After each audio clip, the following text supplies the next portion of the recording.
भाजपा नेता बिट्टू कर्नाटक ने अल्मोड़ा अस्पताल की विशेष समस्याओं पर चर्चा की। उन्होंने कहा कि प्रदेश सरकार, मुख्यमंत्री और स्वास्थ्य मंत्री लगातार अल्मोड़ा जिले की स्वास्थ्य सेवाओं को सुदृढ़ करने के लिए हर संभव संसाधन उपलब्ध करवा रही है।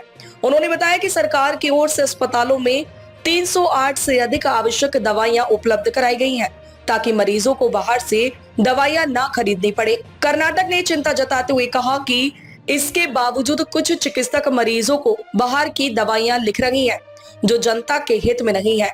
उन्होंने कहा कि इस पर मुख्य चिकित्सा अधीक्षकों को सख्त कार्यवाही करनी चाहिए और ऐसे मामलों पर तुरंत अंकुश लगाना चाहिए। भाजपा नेता ने स्पष्ट चेतावनी देते हुए कहा कि यदि सरकार द्वारा व्यवस्था करने के बाद भी अस्पतालों में बाहर की दवाइयां लिखी जाती हैं, तो इसके लिए स्वास्थ्य विभाग के जिम्मेदार अधिकारी उत्तरदायी माने जाएंगे। उन्होंने कहा कि सरकार जनता को निःशुल्क और सुलभ स्वास्थ्य सुविधाएं देने के लिए कटिबद्ध है और इस दिशा में कोई भी लापरवाही बर्दाश्त नहीं की जाएगी। देखिए, अल्मोड़ा में स्वास्थ्य सेवाएं बेहतर हों, उसके लिए लगातार सरकार काम कर रही। मेडिकल कॉलेज को कैसे मजबूती प्रदान की जाए, उसके लिए लगातार काम किया जा रहा है। धनराशि आवंटित की जा रही है, सामग्री उपलब्ध कराई जा रही है। अब ये अधिकारियों की जिम्मेदारी है कि उन व्यवस्थाओं को दुरुस्त करें।